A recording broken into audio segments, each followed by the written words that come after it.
Bismillah.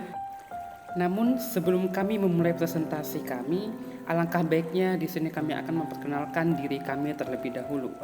Kami dari kelompok 3, angkatan 7, kami terdiri dari 10 orang personil. Di antaranya adalah yang pertama ada Agnes Gugi Boru Guru Singa, yang kedua ada Ahmad Zen Hasibuan, yang ketiga ada Ardi Wahyuni, yang keempat ada Azi Widianto, yang kelima ada Tri Boyman Lumban Gaul, yang keenam ada Ali Mukhtar Siregar, yang ketujuh ada Anggi Syahputri Pratama, yang kedelapan ada Halimatus Sakdia, yang kesembilan ada Sonia Bintang, dan yang kesepuluh adalah Feramona Sinaga. Demikianlah perkenalan dari kami. Selanjutnya, kami akan memulai presentasi kami tentang analisis isu kontemporer. Yang pertama, latar belakang. Isu-isu kontemporer tidak hanya menjadi perhatian lokal, tetapi juga mendapat sorotan nasional dan global karena dampaknya yang luas terhadap kualitas hidup masyarakat dan stabilitas sosial. Misalnya, maraknya bullying di sekolah. Bullying di sekolah merupakan masalah yang sangat mengkhawatirkan karena dapat mengganggu proses pembelajaran serta perkembangan psikologis siswa. Praktik intimidasi, pengucilan, atau kekerasan yang dilakukan oleh siswa kepada sesama siswa seringkali menimbulkan dampak negatif yang mendalam, seperti menurunnya rasa percaya diri, gangguan mental, hingga berkurangnya motivasi belajar. Bullying di sekolah, salah kaprah terhadap sikap kritis, dan ASN yang kurang melakukan pembaruan diri merupakan tantangan kontemporer yang memerlukan perhatian serius dan solusi yang terintegrasi.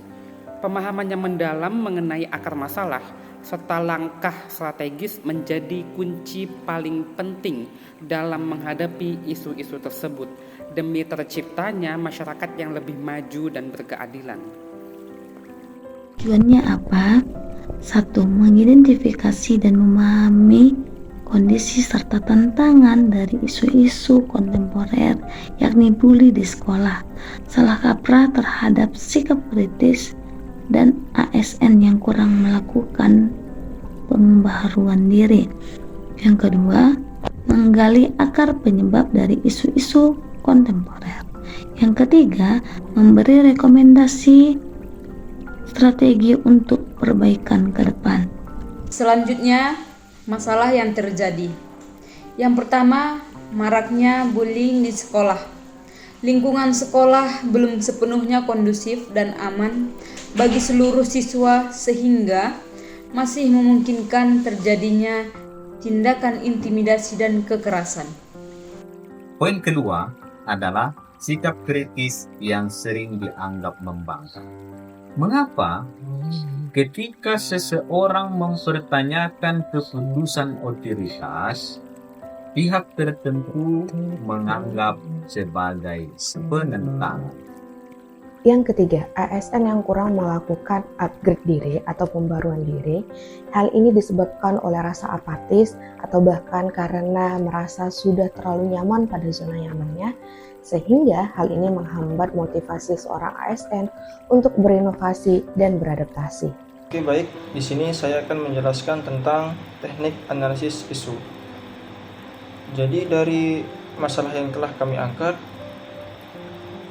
atau beberapa isu yang telah kami ajukan, kelompok kami melakukan teknik analisis isu dengan teknik APKL, yaitu aktual, problematik, kekhalayakan, dan kelayakan, untuk menentukan isu mana yang sangat penting untuk dicarikan solusinya. Teknik APKL adalah singkatan dari aktual, problematik, kekhalayakan, dan layak. Ini adalah metode analis yang digunakan untuk mengidentifikasi dan memprioritaskan isu-isu, terutama dalam konteks aktualisasi diri atau penyusunan rencana strategis. APKL membantu dalam menilai seberapa penting dan mendesak suatu isu untuk ditangani. Jadi berikut ini adalah penjelasan dari masing-masing komponen APKL. Yang pertama adalah aktual. Aktual adalah isu tersebut benar-benar terjadi atau sedang terjadi dan menjadi perhatian untuk saat ini. Kemudian yang kedua ada problematik. yaitu isu tersebut memiliki dimensi masalah yang kompleks dan perlu segera untuk ditangani. Kemudian yang ketiga adalah kekhalayakan, yaitu isu tersebut menyangkut hajat hidup orang banyak ataupun pribadi.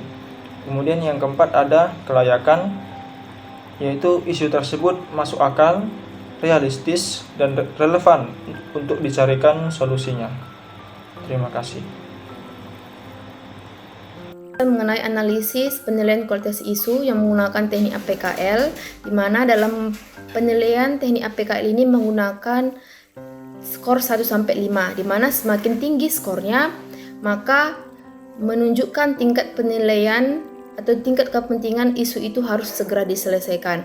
Nah, dari tabel di sini dapat dilihat bahwa isu maraknya bullying di sekolah memiliki total skor 19, isu sikap kritis yang sering dianggap membangkang memiliki total skor 16, isu ASN yang kurang melakukan pembaharuan diri memiliki total skor 17. Nah, dari skor yang ini dapat diambil kesimpulan bahwa isu yang memiliki prioritas untuk diselesaikan yakni isu maraknya bullying di sekolah. Oke, terima kasih. Kali ini saya akan membahas slide 8 mengenai teknik pemecahan masalah menggunakan fishbone diagram. Fishbone diagram digunakan untuk mengidentifikasi akar penyebab masalah secara sistematis dengan memetakan faktor-faktor utama. Dalam kasus ini kami menggunakan 4S sebagai fishbone untuk kami riset. Yang pertama itu adalah surrounding atau lingkungan. Dalam kasus pembulian di sekolah, lingkungan itu memiliki faktor yang besar, seperti lingkungan sekolah kurang mendukung untuk toleransi dan penghargaan. Kemudian budaya kekerasan di lingkungan atau terbawa dari siswa dan keluarga. Selain dari faktor lingkungan, ada juga dari faktor suppliers. Supplier itu merupakan pemasok. Kategori ini berkaitan dengan pihak eksternal yang menyediakan input atau sumber daya yang diperlukan. Nah, dalam kasus ini bisa seperti guru, staf, dan orang tua yang kurang terlatih dan kurang koordinasi. Kemudian pemerintah dan lembaga terkait yang kurang mendukung dengan pelatihan dan kebijakan yang kuat. Kemudian ada sistem. Sistem merupakan kategori yang berfokus pada prosedur dan teknologi yang digunakan dalam permasalahan ini. Seperti kita ambil contoh sistem pelaporan dan pengawasan bullying yang kurang efektif, sehingga masih ada kasus-kasus yang terjadi. Kemudian yang terakhir ada skill atau keterampilan. Kategori ini menyoroti kemampuan dan pengetahuan tentang masalah tersebut.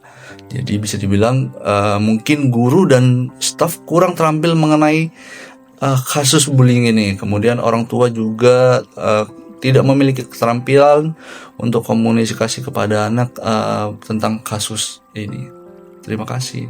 Ini saya akan menjelaskan tentang materi selanjutnya, yakni tentang gagasan solusi atau upaya pencegahan dari isu yang kita angkat tadi, yakni maraknya bullying di lingkungan sekolah. Adapun upaya pencegahan ataupun gagasan solusi dari maraknya bullying di lingkungan sekolah, yang pertama yaitu dengan pendidikan karakter dan sosialisasi anti bullying. Mencegah bullying dimulai dari perubahan pola pikir, tanamkan nilai empati, toleransi, dan rasa hormat sejak dini. Kemudian adakan sosialisasi rutin tentang jenis bullying, dampaknya, dan cara melawan ataupun menghindarinya. Serta libatkanlah pihak guru, siswa, dan orang tua dalam proses edukasi. Upaya pencegahan yang kedua yakni pembentukan tim atau satgas anti-bullying. Pengawasan aktif dan penanganan cepat adalah kunci. Dibentuk dari guru, konselor, siswa, dan perwakilan OSIS. Nah, tugasnya yakni menerima laporan, menginvestigasi, dan memberikan pendampingan kepada pihak-pihak yang terkait, serta menjamin kerahasiaan korban dan membantu pelaku melakukan perubahan. Hal yang ketiga yang dapat dilakukan sebagai upaya pencegahan yakni penerapan aturan dan sanksi tegas namun mendidik. Nah, di lingkungan sekolah ini perlu aturan yang jelas yang menciptakan rasa aman dan keadilan. Sekolah harus punya kode etik anti-bullying yang disosialisasikan ke seluruh warga sekolah.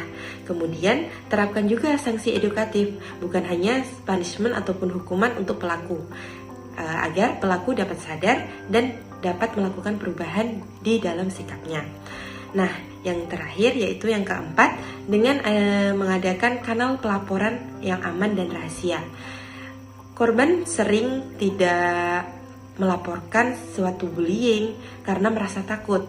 Karenanya perlu diadakan pelaporan yang aman dan rahasia, seperti menyediakan kotak pengaduan fisik ataupun platform digital yang anonim.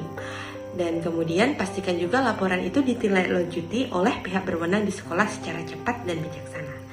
Sekian yang dapat saya sampaikan. Terima kasih. Setelah kelompok menganalisis isu bullying di sekolah, sampailah kelompok pada kesimpulan bahwa bullying di sekolah merupakan permasalahan serius yang dapat mengganggu perkembangan psikologis, sosial, dan akademik peserta didik. Tindakan perundungan baik secara fisik, verbal maupun emosional menciptakan lingkungan belajar yang tidak aman dan menurunkan kualitas pendidikan secara keseluruhan. Masih lemahnya pengawasan, kurangnya pendidikan karakter, serta rendahnya kesadaran akan pentingnya empati dan toleransi menjadi faktor utama yang memicu terjadinya bullying. Oleh karena itu, perlu adanya upaya komprehensif dari sekolah, keluarga, dan masyarakat untuk membangun budaya yang inklusif, aman, dan mendukung tumbuh kembang siswa secara utuh. Demikianlah presentasi singkat kami perihal isu kontemporer, khususnya bullying di sekolah. Salam sejahtera bagi kita semua. Shalom.